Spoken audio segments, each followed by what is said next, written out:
N'iki koko kurwanya abo bahisemo gukomeza kwinangira? Kuki tutamagana byeruye ibyo binyoma ngo twese tugire ishyaka ryo kurengera ibyo twagezeho? Fellow Rwandans, this is Michael Mupende. Greetings to you all once again.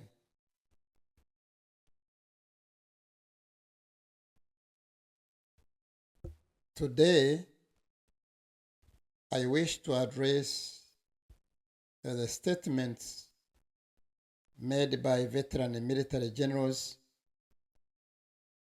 from Rwanda at the so-called Unity Club.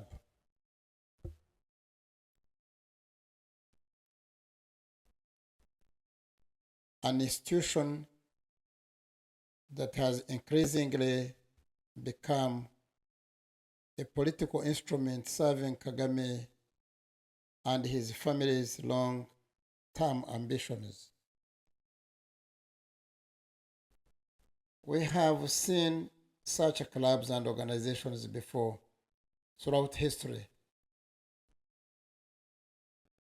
They present themselves as torchbearers, yet in reality, they become obstructionists. Institutions designed to blind the youth from the injustices and abuses committed by the regime of the day. My fellow Rwandans, history has taught us that dictators rarely surrender power willingly. As they become more comfortable in authority, they continuously devise new tactics to tighten their grip on the nation. Yet, in the end, those same tactics often expose them and accelerate their downfall.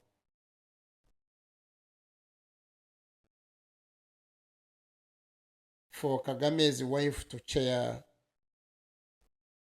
such high-profile gathering and preside over discussions aimed at reshaping the history of our struggle is not accidental.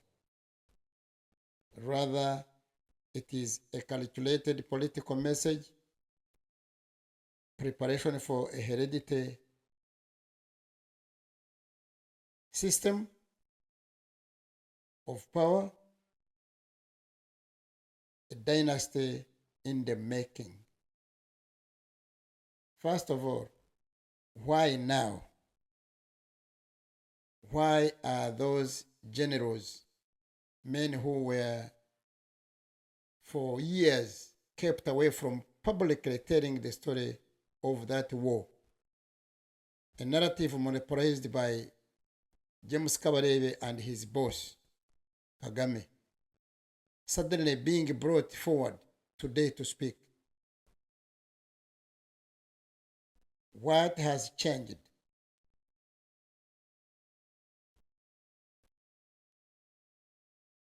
That's the question I pose to my listeners.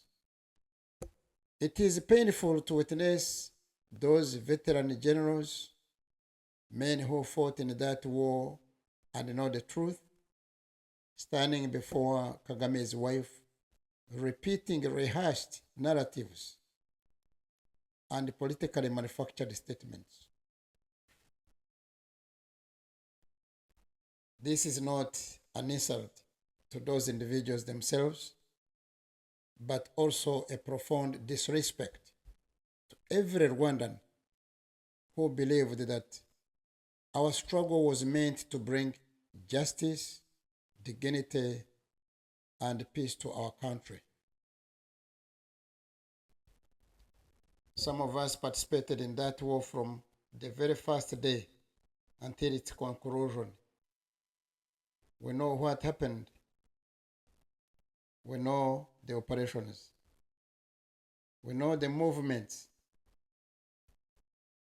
We know the discussions and decisions that were made and that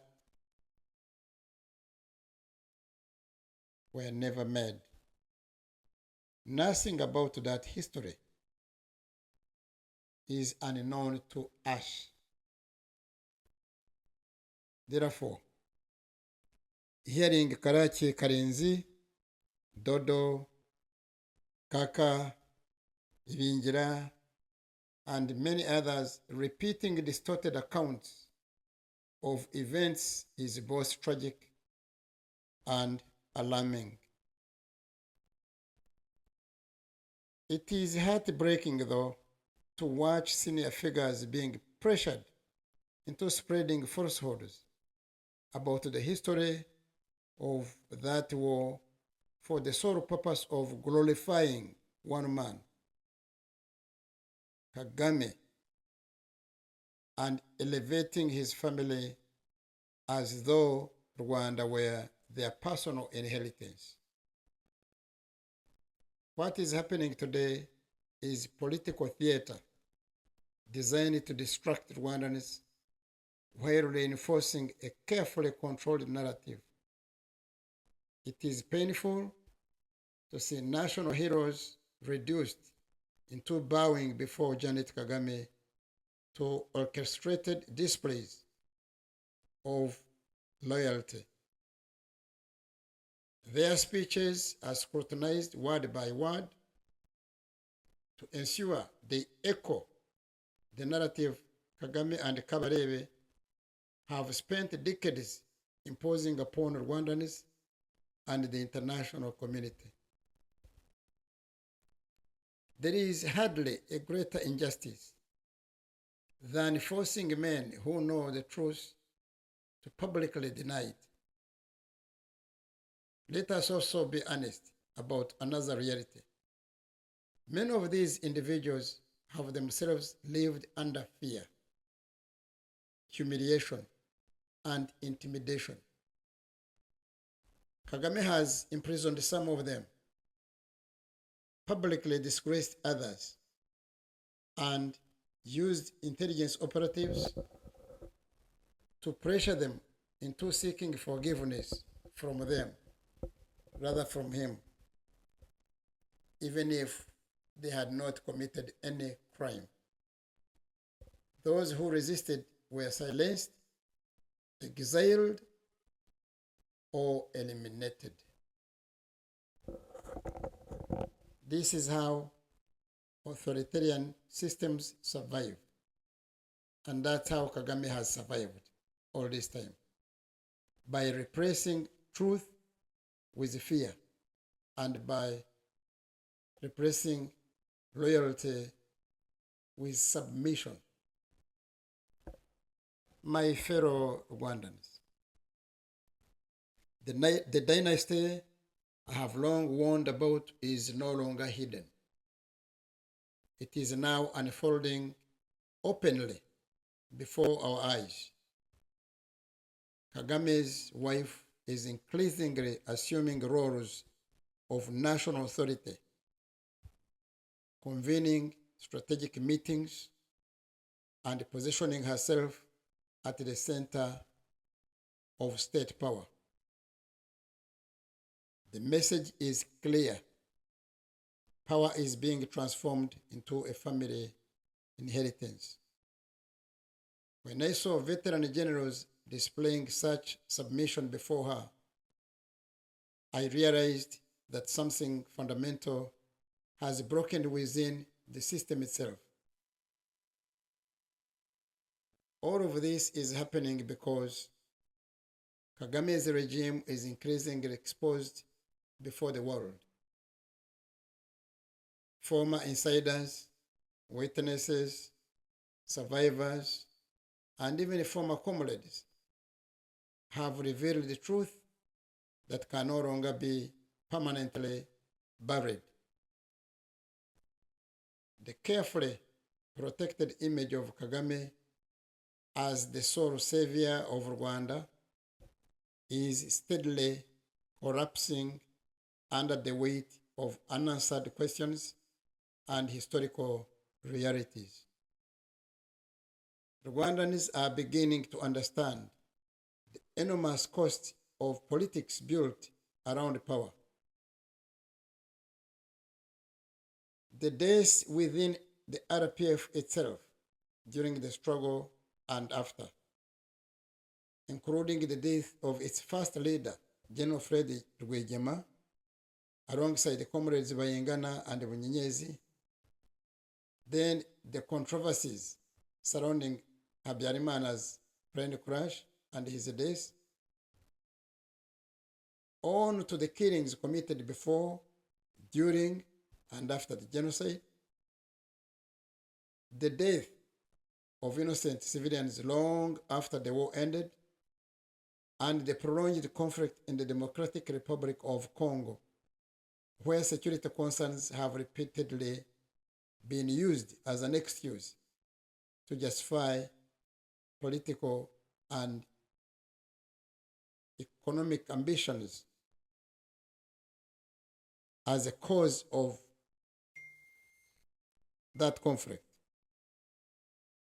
All these truths are becoming increasingly impossible to suppress, and this is one of the reasons why Kagame's system is losing credibility.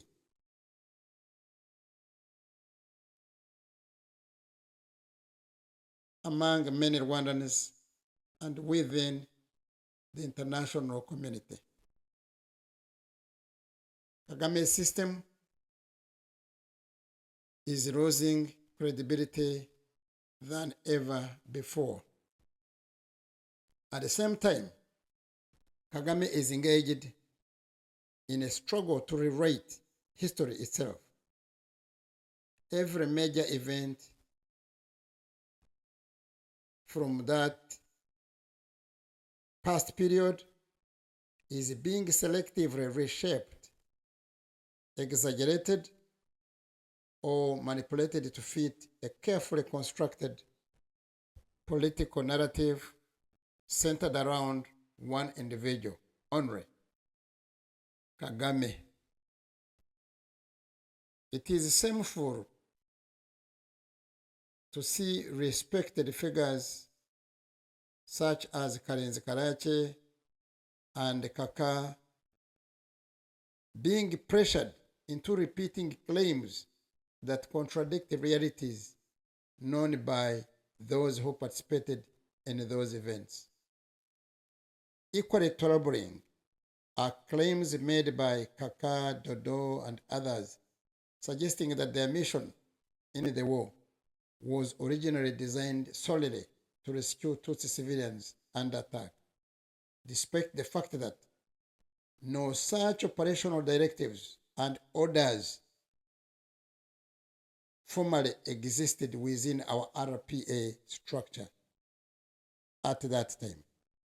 I repeat this. There were no orders, no directives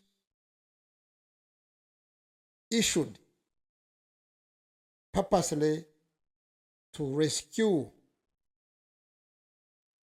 the Tutsis that were being killed during the genocide.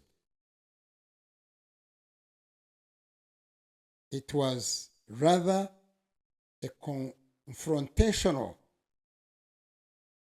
fight between the two opposing sides, that's the RPA and the FAR, to win the war. Whatever happened to the people who were being killed was God's case. That's a fact.